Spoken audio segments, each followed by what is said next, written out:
ମନୋବିଜ୍ଞାନ ଅନୁଯାୟୀ ଯଦି ପୁରୁଷ ଅଧିକ ଦିନ ପର୍ଯ୍ୟନ୍ତ ଶାରୀରିକ ସମ୍ପର୍କ ନ ବନାନ୍ତି ଓ ତାଙ୍କ ଗୁପ୍ତାଙ୍ଗ ଅଧିକ ଉତ୍ତେଜିତ ହେଉଥାଏ, ତେବେ ପୁରୁଷର ଗୁପ୍ତାଙ୍ଗ ଧୀରେ ଧୀରେ ଶୁକୁଟିବାକୁ ଲାଗେ ଓ ଠିଆ ହେବା କମ୍ ହୋଇ ଯାଇଥାଏ। ମନୋବିଜ୍ଞାନ ଅନୁଯାୟୀ ଯଦି ଆପଣ ନିଜର ବାଣ୍ଡଟିକୁ ସବୁଦିନ ପାଇଁ ଲମ୍ବା, ମୋଟା ଓ ଟାଇଟ୍ ରଖିବାକୁ ଚାହୁଁଛନ୍ତି, ତେବେ ଏହି ଉପାୟଟି କରନ୍ତୁ।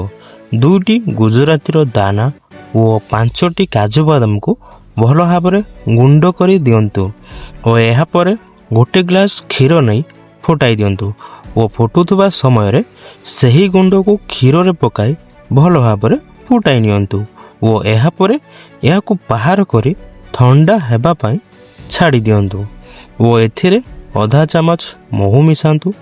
ଏମିତି କରି ଏହାକୁ ପ୍ରତିଦିନ ସନ୍ଧ୍ୟାରେ ପିଅନ୍ତୁ ଆଉ ଦେଖନ୍ତୁ ଏହାର କମାଲ। ମନୋବିଜ୍ଞାନ ଅନୁଯାୟୀ ପୁରୁଷଙ୍କୁ ମହିଳାମାନେ ଲାଲ କପଡ଼ାରେ ଅଧିକ ରୋମାଣ୍ଟିକ୍ ଓ ସେକ୍ସି ଲାଗିଥାନ୍ତି। ମନୋବିଜ୍ଞାନ ଅନୁଯାୟୀ ଯେଉଁ ପୁରୁଷ ଶାରୀରିକ ସମ୍ପର୍କ ବନାଇବା ସମୟରେ ସ୍ତ୍ରୀଙ୍କ ପୂର୍ବରୁ ବାଣ୍ଡରୁ ପାଣି ବାହାରି ଯାଇଥାଏ, ତେବେ ସେମାନେ ସ୍ତ୍ରୀଙ୍କ ନଜରରେ ତଳକୁ ଖସି ଯାଇଥାନ୍ତି। କିନ୍ତୁ ସଚ୍ଚା ପ୍ରେମ କରୁଥିବା ସ୍ତ୍ରୀ ଏହିସବୁକୁ ଧ୍ୟାନ ଦେଇନଥାନ୍ତି ଓ ତାଙ୍କୁ ସମ୍ମାନ ଭରା ନଜରରେ ଦେଖିଥାନ୍ତି। सभी दोस्तों को मेरा नमस्कार। मुझे उम्मीद है कि आपको मेरा वीडियो बहुत पसंद आएगा।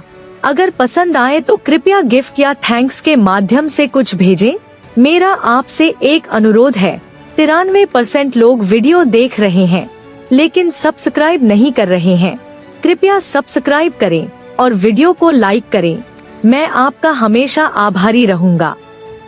ମନୋବିଜ୍ଞାନ ଅନୁଯାୟୀ ଷଣ୍ଢ ଭଳି କରିବାର ପାୱାର ପାଇବାକୁ ଚାହୁଁଥିଲେ ଓ ନିଜ ଗୁପ୍ତାଙ୍ଗକୁ ସବୁଦିନ ପାଇଁ ଲମ୍ବା, ମୋଟା ଓ ଶକ୍ତ କରିବାକୁ ଚାହୁଁଥିଲେ, ତେବେ ଏହି ଆୟୁର୍ବେଦିକ ଉପାୟ ଆପଣାନ୍ତୁ। 2 ବୁନ୍ଦା ବରଗଛର କ୍ଷୀର ନିଅନ୍ତୁ ଓ ସେଥିରେ 5 ଗ୍ରାମ ଗୁଡ଼ ମିଶାଇ ଗୋଟିଏ ଗୋଲି କରି ନିଅନ୍ତୁ ଓ ଏହାକୁ ସକାଳେ ଖାଲି ପେଟରେ ଖାଇ ନିଅନ୍ତୁ ଓ ଏହାକୁ ଖାଇବାର 30 ମିନିଟ୍ ପର୍ଯ୍ୟନ୍ତ କିଛି ବି ଖାଆନ୍ତୁ ନାହିଁ। ଏମିତି 1 ସପ୍ତାହ ପର୍ଯ୍ୟନ୍ତ କରନ୍ତୁ ଆଉ ଦେଖନ୍ତୁ ଏହାର କମାଲ। ମନୋବିଜ୍ଞାନ ଅନୁଯାୟୀ ମିଛ ପ୍ରଥମ ଥର କହିବା ସହଜ ହୋଇପାରେ, କିନ୍ତୁ ପରେ ବହୁତ ହଇରାଣ କରିଥାଏ।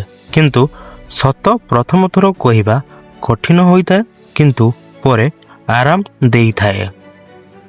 ମନୋବିଜ୍ଞାନ ଅନୁଯାୟୀ ଭଲ ମଣିଷ ବନିବା ପାଇଁ ସେତିକି ଚେଷ୍ଟା କରନ୍ତୁ ଯେତିକି ସୁନ୍ଦର ଦେଖାଯିବା ପାଇଁ କରୁଛନ୍ତି।